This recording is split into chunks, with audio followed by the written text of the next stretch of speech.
Harry Potter and the Vilification of Dumbledore, a look at fanfiction and the canon it is inspired from. Warning! Hi! Brief warning, I am discussing J.K. Rowling in this video. I do not agree with her stance on a number of things, and this video does not represent the views of my professor or the university I attend, or any of that. I am doing this video as my final project for my Harry Potter class, and I hope whomever watches it enjoys this. Also, hashtag not sponsored. Okay, with all that out of the way, here we go. My thesis for this project essentially was that nobody actually knows who Dumbledore is, not even J.K. Rowling. Canon Dumbledore, he is mentioned less than 200 times in books 1 through 3. He's got 600 plus times in books 4 and 5, 1,038 times in book 6, and then just under 600 in book 7. Why is that important? I thought it was interesting because it shows how much Dumbledore is getting involved with the character of Harry Potter and just the plot in general. And obviously in the book where he is actually like mentoring Harry, that's the book where his name gets mentioned the most. Okay, fan of Dumbledore. It seems the tables have turned again, Dr. Evil. Not really. Kill the little bastard, see what I care. Oh, but seriously, Fanon Dumbledore is everywhere from a Moriarty-style megalomaniac to a senile old man that should simply have retired 2 decades ago. Well, 2 decades earlier in the canon of the story, not 2 decades ago now. That still wouldn't have done Harry any good. Fanon Dumbledore, he's just kind of all over the place. He's whatever we will want him to be. He just exists in this really kind of fascinating grandfatherly figure, crazy old dude.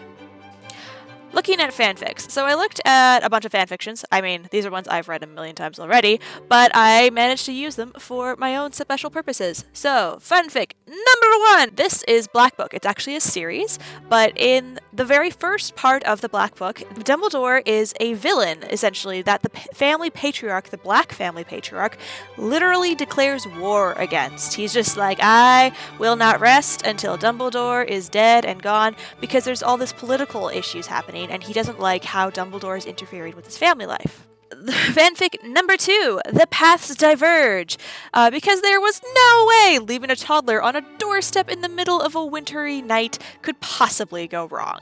This is one where Dumbledore is senile, essentially. He's so obsessed with his version of the greater good and how he sees the rest of the world, and how everything's going to go down, that he essentially goes crazy. And, Harry is adopted by a Muggle woman who raises him as her own. She loves him dearly, and it works out really well for Harry. Dumbledore, he's essentially he's treated like a crazy old man. Number 3, what we're fighting for. This one's interesting because Dumbledore is seen as a full-bodied character, essentially. So Harry it's a romance between Harry and Hermione. My bias is showing. But in the story, Harry was trained from an infant to fight. Obviously Voldemort, but also the Death Eaters, things like that. And then Dumbledore and Sirius, who hasn't gone to prison in this version, he hasn't gone to Azkaban, they have been training Harry his entire life to fight them. And they realize Harry doesn't understand why he's fighting, because he hasn't had any kind of interactions with people his age. He hasn't had a chance to be a kid.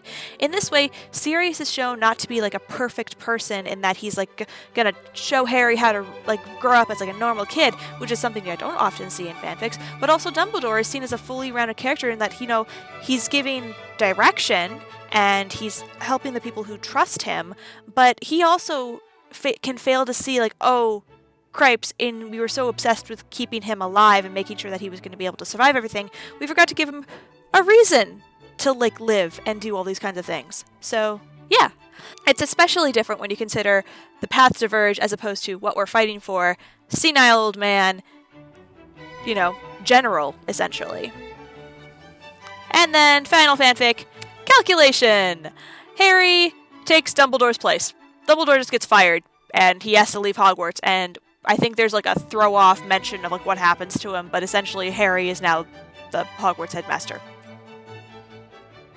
Yeah. Because everybody wants an 11-year-old to take over a school. Alrighty. As opposed to canon, Dumbledore defeated Grindelwald in canon. Like, these are all canonical things. He is the headmaster of Hogwarts. He's a supreme mugwump of the International Confederation of Wizards.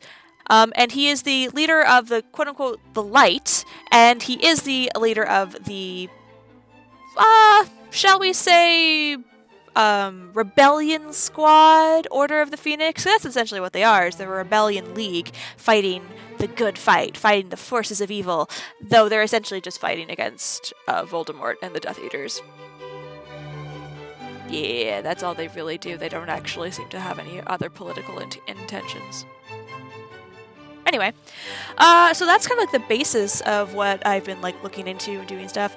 Some tangents that have popped up. Regarding Dumbledore's various jobs, we never really learn anything about them. I mean, you have like ideas of like, what a professor or a headmaster does. They do paperwork, they keep the school running, they do their jobs, they're meant to be educators, they do that.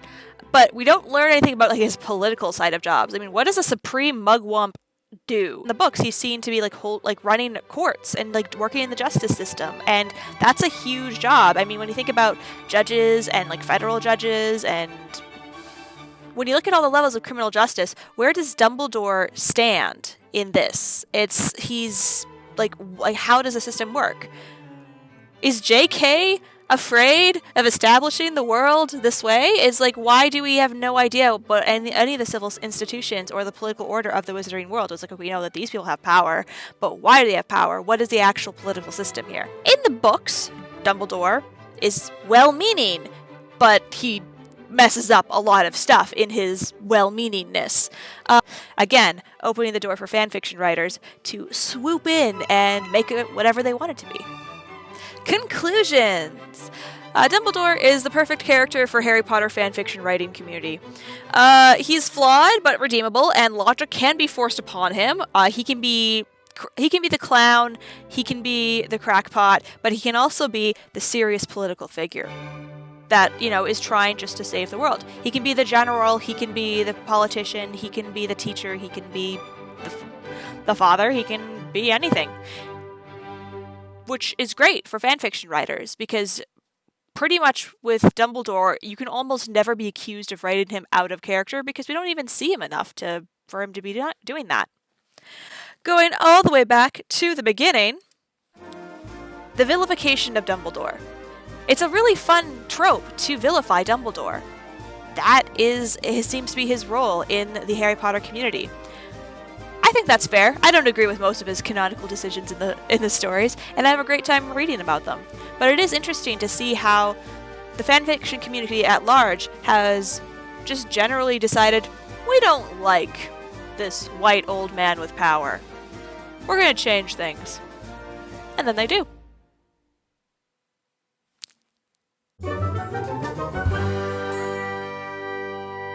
Mugwump is a fun word to say.